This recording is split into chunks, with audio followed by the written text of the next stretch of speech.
안녕하세요. 인생의 바람잡이리 도통 없는 30대 여자입니다. 저는 어릴 때부터 운수가 된통 나쁘다는 소리를 주고 듣고 자랐습니다. 저 태어났을 때 저희 친정엄마가 저 낳다가 출혈이 심해 그대로 돌아가셨고, 곧이어 저희 아버지께서 교통사고로 세상을 떠나시며 전 고아로 자라나게 되었죠. 얼떨결에 멀쩡하던 아들 며느리가 죽어버리자 할머니와 할아버지는 완전히 정신이 나가버리셨어요. 하나 남은 어린 손녀딸이 불쌍하고 애처롭고 막 동정의 어린 마음이 들어 어찌할지를 모르겠는데, 그 와중에 이게 다 저 하나가 태어나버린 바람에 일어난 일이 아닌가 하는 꺼림직한 생각 때문에 분노와 억울함의 화살을 저에게 쏘시고야 말았죠. 영문도 모른 채 태어나 보니 부모님이 모두 돌아가신 저에게 할머니 할아버지는 세상 쌀쌀맞고 남 같은 태도로 일관성 있게 저를 대하셨고, 그 바람에 저는 사랑받는 아이가 어떤 건 줄 정말 하나도 모른 채 컸습니다. 부모님의 은혜를 학교에서 배워와도 그 은혜가 도대체 뭘 말하는지를 몰랐고, 사랑이 러브라는 영어 단어를 처음 배웠을 적에도 여기저기 친구들은 예쁜 말이라며 행복한 웃음을 띠고 있는데, 저 혼자서만 이게 왜 예쁜 말인지, 도대체 어느 부분에서 이 말이 웃음을 띠게 만드는 건지 도통 이해를 할 수 없었죠. 무엇보다도 이미 영어를 집에서 선행학습을 해와선 저는 처음 보는 알파벳이란 걸 죄다 통달에 외우고 있는 학급 친구들의 모습에 제 머릿속은 내심 충격과 공포로 가득 차버리고 말았죠. 나 혼자만 모르는 것이 이 세상의 투성이네 하면서 그날 집에 와서 얼마나 자책을 했는지 몰라요. 그런 저를 보며 쟤는 왜 저러냐고 애정 없는 눈길로 슬쩍 바라보시던 할머니의 표정을 아직도 기억하고 있답니다. 그때의 할머니는 그전이나 그 후에나 제게 있어서 도움이 되는 걸 단 한 번도 해주신 적이 없는 너무나 무능하고 또 필요 없는 존재셨어요. 학교에 가서 필요한 것들, 그만한 또래의 애들이 부모한테 받아야 할 것들까지도 무지하고 무식하셨기 때문에 당연히 알방도가 없으셨겠죠. 하지만 저는 그 때문에 그 어린 나이 때부터 세상살이의 두려움을 퍽 가까이 느껴보며 나 혼자 이 세상을 헤쳐나가야 한다는 부담감에 매일 밤을 집에서 혼자 쭈그린 채 울곤 했었답니다. 정작 사회에 나와서 힘든 게 뭔 줄도 모르면서 이미 학교에서 패배란 것을 경험하고 다른 누군가와 내 삶을 비교하는 것에 익숙해 버린 것이었죠. 그러던 저는 다행히 악바리 근성은 있어서 고등학교를 진학해서는 공부는 제법 열심히 했습니다. 남들처럼 좋은 사교육을 제대로 받지도 못했고 선행학습도 항상 뒤처져 있었기 때문에 대단한 명문대를 들어갈 수는 없었지만 가까스로 인서울에 딱 붙어서는 대학 생활을 서울에서 할 수 있게 되었어요. 없는 살림의 조부모님 아래서 자라느라고 어디서 자취생활에 필요한 비용을 얻을 수는 없었지만 다행히 학교의 기숙사에 들어가게 되었고, 또 4년 내내 장학금에 알바도 병행을 하다 보니 밥을 굶거나 배고라 눕는 일은 없었습니다. 늘 운수가 된통 나쁜 아이였는데 대학에 가서는 어찌 보면 처음으로 제 인생에서 운이 좋게 살았던 것이죠. 중간중간 또래 여자애들이 흔히 사는 귀걸이 하나조차 사치라면 살 수 없었던 제 인생은 분명 운이 너무 나쁜 인생이었지만, 그럼에도 전 대학이라도 살 수 있는 주거 공간과 공부할 수 있는 환경이 제공이 된 것만으로도 참 기뻤습니다. 쉽게 얻은 게 아니라는 걸 잘 알았기에 대학 생활을 정말 누구보다도 열심히 지냈어요. 환경은 비록 힘이 들었어도 마음만은 늘 기쁘고 감사하려 노력하며 살다 보니 주변에 저를 좋게 봐주는 친구들로 가득이었습니다. 제가 운수는 된통 나빴었지만 어째 대학에 들어가면서부턴 왠지 사람도 좋은 사람들의 곁에 모이는 것 같고, 갈망하는 대로 좀 노력을 하면 이루어지는 것도 같고, 뭐든 참 운명이 영 없지는 않구나 싶은 삶의 연속이었어요. 곁에는 할머니 할아버지 같이 날 싫어하고 떨떠름하게 생각하는 사람들 뿐일 것이라고만 생각을 했는데, 좀 더 살아보니 그게 아니구나 싶었고, 이대로 계속해서 열심히 살다 보면 지금보다 더 좋은 사람들도 얼마든지 내 곁에 나타날 수 있겠다 싶었죠. 하루하루 살아갈수록 삶의 교훈을 스스로 터득해보며 어느새 저는 그중 가장 좋은 사람인 제 남편을 만나게 되었습니다. 대학 때 건너 알던 선배였고, 정작 연애는 대학을 둘 다 졸업을 하고 나서야 몇 번 만나보다가 시작을 하게 되었어요. 절 늘 밝고 또 긍정적인 사람으로 봐왔던 남편은 제가 어릴 적 사정과 저희 부모님이 모두 돌아가신 것까지 말을 하자 무척이나 놀란 눈치였고, 또 세상 이렇게 불쌍한 아이가 잘 자라서 자신과 함께 즐겁게 대학생을 했던 것에 대해 흐뭇하고 뿌듯하게 바라보기도 했어요. 저에 대한 감정이 복잡해진 남편을 보며 처음엔 내가 고아라서 싫어하진 않을까 걱정을 많이 했는데, 다행히 남편은 오히려 절 더 측은하게 바라보며 자기 곁에서 앞으로는 행복한 일만 있으라며 덜컥 결혼을 하자고 했습니다. 고아인 것을 밝힌 그날에 전 대뜸 프로포즈를 받아버린 것이었죠. 아, 이제 진짜 나를 진정으로 나의 내면과 배경까지 모든 걸 사랑해줄 남자를 만났구나 싶어서 마음속에선 형형색색의 불꽃놀이가 펼쳐졌어요.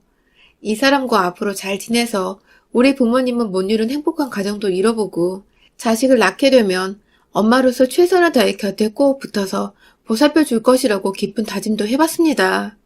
그렇게 진짜로 내 인생의 고생은 다 끝이 난 줄 알았는데 웬걸. 결혼을 하며 본격적으로 제 인생이 암흑이 드리워졌어요. 고아로 살아가며 애정없이 키워내던 조부모님 밑에서 자랄 때보다 더욱 가혹하고 힘든 시간이 닥친 것이었습니다. 남편과 결혼을 약속하며 남편의 권유에 시부모님을 뵙게 되었습니다. 제게는 첫 인사를 드리는 날이었죠. 그간 좋은 분들이라고 나만큼이나 널 좋아할 거라며 긴장하는 저를 달래주던 남편의 모습을 굳게 믿으며 크게 걱정을 하지 않았는데 그건 저의 큰 실수였어요. 최대한 단정하게 갇혀있고 찾아간 시댁에는 시부모님과 남편의 누나인 형님이 계셨습니다.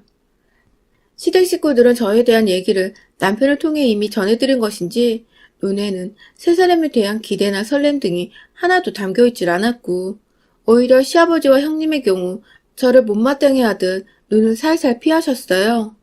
어릴 적부터 온갖 눈칫밥을 먹고 살아서 사람 기분을 파악하는 것에 도같은 저는 모두와 눈을 마주치자마자 그들의 기분을 단번에 알 수가 있었죠. 저를 싫어한다는 것을요. 속상하고 힘들었지만 이해할 수 있었습니다. 충분히 그러고도 남을 일이었죠. 잘 키운 자식이 보다 좋은 환경에서 자라난 여자와 결혼해서 살길 바라는 건 어느 부모나 다 똑같을 것이니까요. 반대로 저희 부모님이 살아계셨어도 똑같이 생각을 하셨을 거라 생각을 합니다. 때문에 시댁 어른들의 저에 대한 마음을 보다 호감으로 돌리는 데에는 전적으로 저의 노력이 필요한 일이라 생각을 했어요. 비록 첫날에는 모두가 대화를 잘 하지 않고 저에 대해 궁금한 것도 없으셔서 질문조차 하지 않으셔서 모두가 꿀먹은 벙어리 마냥 앞에 있는 차만 들이마셨지만 저는 제 나름대로 얼굴엔 철판을 깔고는 최선을 다해서 시부모님과 형님의 비위를 맞춰드리려 했습니다. 최대한 고아라서 어둡고 침침한 아이 같다는 소리를 안 들으려고 말이죠. 그 후 저는 틈이 날 때마다 시댁에 가서 시부모님의 곁에서 말동무가 되어드렸어요. 저를 환영하지 않으셔도 괜히 음료수 하나 사들고는 지나가다가 들렸다며 건네드리고 남편이 옆에 없어도 생각이 나서 와봤다며 찾아가곤 했죠. 여러 번 제 나름대로 정성을 쏟고 돈을 쏟으니 사람 마음이 참 신기한 것이 진짜로 마음이 변하긴 변하더라고요.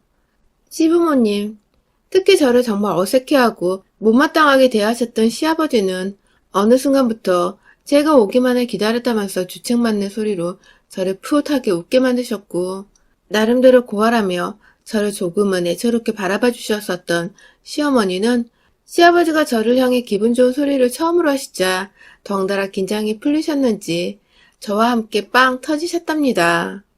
뭔가 평생 동안 서로가 웃으면서 대화를 나눌 수 있을 것이라고 생각을 못했었는데 이렇게 쉽사리 웃음을 보이며 기분 좋은 감정을 나눌 수 있게 된 것이 정말 기뻤어요. 결국 이렇게 될 것을 그간 마음 쪼이고 마음고생했던 것이 괜히 씁쓸하고 눈물이 났지만 동시에 저에게 마음을 열어준 시부모님께 정말 감사드렸고 진짜 잘해드려야겠다는 생각을 했죠. 그렇게 저희 커플은 시부모님의 마음까지 얻어서는 환영 속에서 결혼식을 올렸습니다. 저희 조부모님께서도 막상 손녀딸을 시집 보낸다고 하니 아쉽고 미안하셨는지 식장에서 저를 따로 찾아와 눈물을 흘리시더라고요.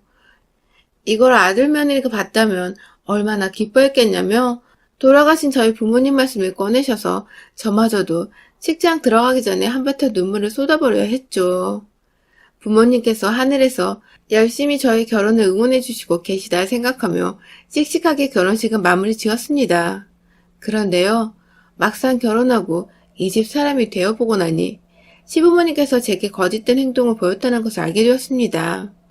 마음을 활짝 열고 저를 진심으로 환영해 주신 줄 알았는데 이제 보니 저 없는 자리에서 결혼하게 해달라고 매달리고 무릎까지 꿇었던 남편을 임시방편으로 달래보고자 일부러 보여주신 쇼였더라고요. 이 쇼는 결혼을 하고 나서도 이어졌지만 하나의 조건이 있었습니다. 바로 제 옆에 남편이 있을 때만이었죠. 남편이 제 옆을 조금만 떠나 있거나 제가 혼자서 연애 때처럼 시댁에 찾아오면 시부모님께서는 너무나 가혹할 정도로 저를 투명인간 취급을 해버리셨습니다. 예를 들어 아무것도 몰랐던 때에 시부모님과 함께 밥이라도 먹으려고 집에서 간단히 담궈본 깻잎 무침과 냉동 삼겹살 볶음을 시댁에 들고 간 적이 있었는데요. 제가 오자마자 시아버지는 졸립다고 방 안에 들어가셨고 시어머니는 방금 밥 먹었는데 뭘 또 가져오냐면서 반찬만 가져가 냉장고에 넣으시더니 제가 있는 동안 단 한 차례도 먹을 거나 마실 걸 주시지 않은 채 거실에 저를 혼자 방치하다가 제가 너무 민망해서 이만 가보겠다고 하니 그래 라고 대답을 하시고는 곧장 밥솥에 전원을 켜고 요리를 할 재료들을 냉장고에서 꺼내면서 밥 먹을 준비를 하셨어요. 제가 집에서 나가기만을 기다렸던 것이었습니다. 처음엔 몰랐어요. 그저 제가 집에 가려고 할 때쯤 어머니께서 갑자기 배가 고파지셔서 요리를 시작한 것이라고 생각을 했어요. 하지만 그 다음에도 시부모님께서는 제가 있을 때면 물 한 모금도 입에 대질 않으셨습니다. 시아버지는 계속해서 안방으로 피신 아닌 피신을 하셨고 시어머니는 말을 걸어주시긴 하시는데 꼭 저 보란 듯이 저 있을 때는 뭘 드시지도 마시지도 않으시다가 제가 현관문에서 신발을 딱 신으라는 그 순간 냉장고 문을 열거나 밥솥 전원을 켜며 밥을 먹겠다는 본인의 계획을 저한테 몸으로 보여주셨어요. 그러면 전 그런 시어머니를 보면서 씁쓸한 마음으로 인사를 드리곤 시댁을 나서야 했고요. 듣도 보도 못한 희귀한 시집살이에 마음이 많이 문드러져 갔어요. 시부모님이 남편 앞에서 단 한 번도 티를 내지 않던지라 제 입으로 먼저 말을 꺼낼 수도 없는 노릇이고 고아 주제에 결혼이라도 한 걸 다행으로 생각을 하면서 그저 모른 척 해야 하나 싶기도 하고 자존감과 자신감은 바닥 무서운 줄 모른 채 떨어져 갔고 점점 다행이라 생각했던 제 인생은 다시금 어둠과 암흑으로 완전히 덮여지는 듯 했습니다. 그러던 중 엎친 데 덮친 격으로 신우이까지 말썽을 부렸어요. 아니 말썽이 아니라 엄연히 갑질을 행세하기 시작한 겁니다. 시부모님은 직설적이진 않으셨지만 뒤에서 야금야금 절 무시해 오셨다면 반대로 저희 형님은 대놓고 앞에서 절 무시하고 미워하는 티를 내며 제 마음에 상처를 입히셨어요. 하루는 남편과 함께 다 같이 시댁에 모인 적이 있었는데요. 아니나 다를까 시부모님은 평소와는 달리 제게 살뜰히 친딸처럼 대해주시며 전에는 안 보이는 친절을 베풀고 계셨죠. 남편은 옆에서 아무것도 모른 채 그저 우리 부모님이 널 정말 좋아한다며 세민한다며 제 속도 모르는 말을 꺼내고 있었고 말이죠. 그때 잠깐 남편이 회사에서 걸려온 전화를 받는다고 베란다 밖으로 나갔는데요. 신우이가 정말 눈 하나 깜짝하지 않고 곧바로 저한테 말을 하더라고요. 옳게, 넌 내가 아는 사람들 중에 진짜 최고로 갑인 호구야. 라고 말입니다. 순간 제 머릿속은 멍했습니다. 형님께 무슨 말을 드려야 할지 몰랐어요. 이게 칭찬인지 욕인지 위로인지 약올림인지도 모른 채 의도가 다분한 그 말을 자꾸만 곱씹으며 바라보고 있다가 남편이 베란다에서 거실로 들어왔어요. 멍한 채 형님을 쳐다보고 있는 저를 향해 남편이 뭔가 눈치를 챘는지 자기야 괜찮아? 하고 슬쩍 제 어깨를 만지작거리며 자리에 앉더군요.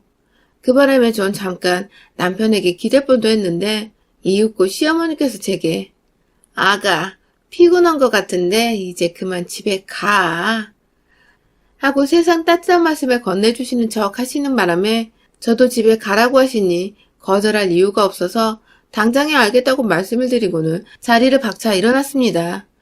정말 집에 가는 내내 남편이 말을 거는데도 답할 힘이 하나도 없었네요. 시댁 식구들이 미우니 남편도 미워지고 옆에서 아무것도 모른 채 그저 시댁 식구들과 제가 잘 지내는 줄로만 알고 있는 이 답답한 사람이 갑자기 막 원망스럽기까지 했어요. 이런 식으로 신우이는 저한테 하고자 하는 말을 숨기지 않고 혹은 애둘러 굳이 말을 꺼내 제 기분을 나쁘게 만들곤 했습니다. 억울하는 말은 아주 약가였고요.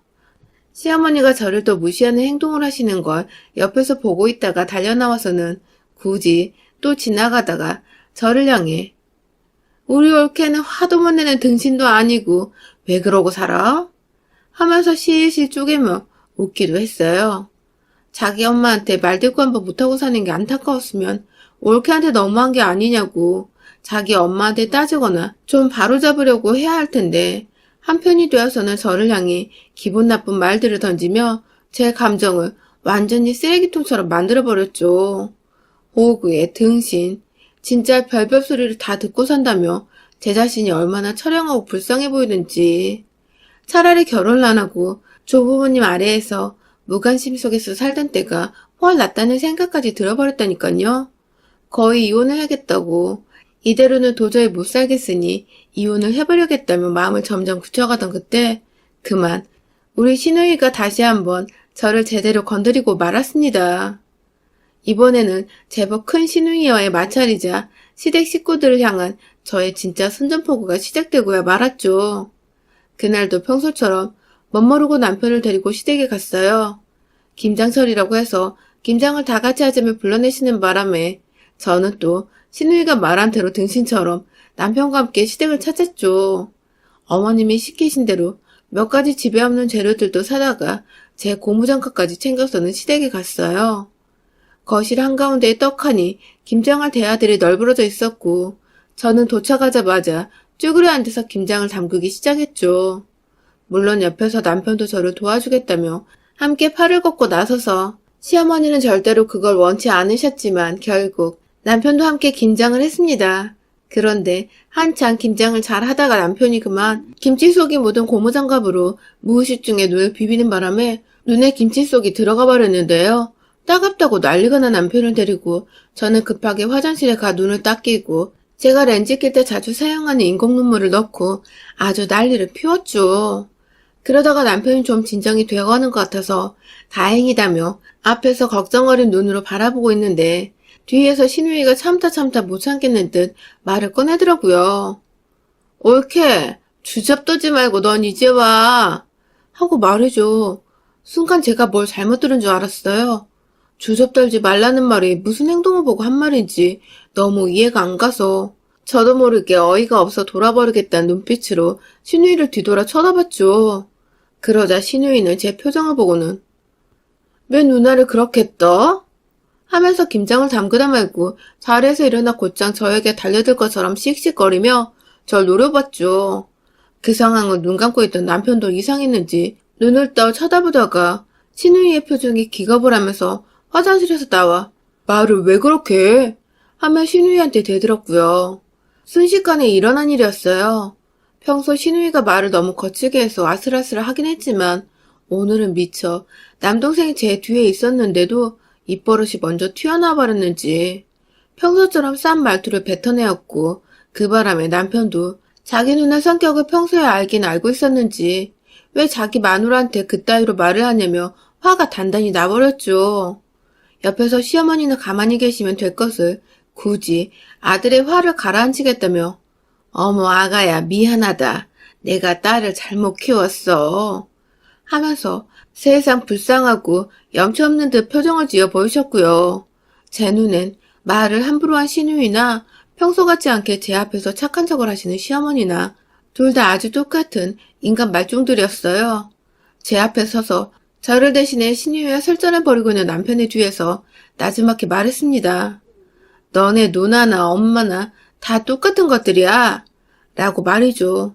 순간 섬뜩했는지 남편은 놀라며 저를 뒤돌아 쳐다봤고 저는 그런 남편을 보며 흐르는 눈물을 주체할 수 없었지만 그냥 내버려 뒀어요. 그러면 남편이 더욱 절 믿어주고 절 더 가엽게 여길 것 같았거든요. 우는 와이프를 보며 남편은 더욱 흥분을 했고 무슨 일이 있었던 거냐고 저를 향해 말해달라고 하는데 그런 남편에게 그간 있었던 일에 대해 설명을 했어요.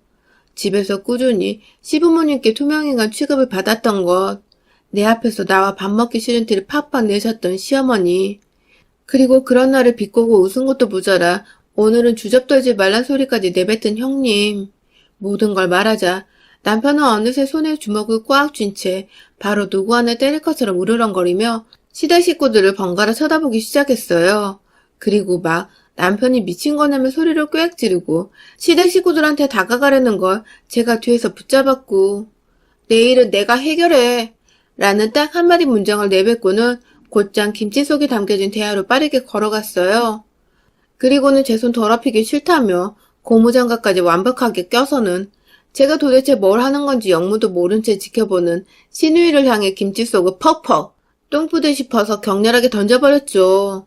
진짜 손 하나에 철푸덕하고 담기는 김치 속을 들어올리자 마늘 냄새에 지독한 새우젓 향까지 막 퍼졌는데 그걸 그대로 코앞에 있던 신우이의 얼굴에 퍼부어버렸고 너무 세게 던졌는지 왠지 제 손에 신우이의 콧대가 짓눌려지는 게 느껴지는 기분이기도 했습니다. 난리가 나버린 신우이는 눈 안에 들어간 빨간 고춧가루부터 해결하겠다고 부엌 싱크대에 얼굴을 쳐박고는 물을 맞느라 정신이 없었고 옆에서 입을 떡 하고 벌린 채 서있던 시어머니는 제가 이내 한 손을 들어올리자 완전히 쫄아서는 자기 두 손으로 얼굴을 막으며 제자리에 주저앉았어요. 완전히 저한테 쫄은 것이죠. 그런 시어머니의 머리 위에서 저는 최대한 우더르는 공경하겠다는 마음으로 가볍게 고무장갑을 수차례 털어주었습니다. 그 바람에 김치 속 파편 같은 것들이 뭉퉁그려 시어머니 머리 위와 등 곳곳에 흐트러져 떨어졌고 뒤에서 시아버지는 마지막은 본인이라 생각하신 건지 어느새 베란다 밖으로 도망가셔서는 춥다고 벌벌 떨고 계셨어요. 집안에서 뜨뜻하게 혼자 소파에 누워 TV를 보시느라 맨발의 얇은 네이 차림이셨는데 그 꼬라지 그대로 베란다 밖에 나가신 바람에 살얼음 같은 추위를 감당하셔야 했던 것이죠. 그날 남편의 손에 이끌려 집에 도착해 오랜만에 편안한 잠을 청했습니다. 뜨뜻한 침대 위에서 남편이 건네주는 차 한 잔을 마시며 그 어느 때보다 심신이 안정된 상태로 잠이 들었죠. 속에 담아두면 천불이 나고 결국 이렇게 터져버리는데 전 그간 왜 그렇게 정말 신우의 말처럼 호구처럼 당하고만 살았나 싶더군요. 씁쓸한 제 마음을 달래려는 듯 남편은 여전히 제 옆에 꼭 붙어서는 누가 자기 시댁 식구들처럼 또 남몰래 시비를 걸며 괴롭힐까 싶어 아주 보디가드처럼 제 주변을 따라다니고 있어요.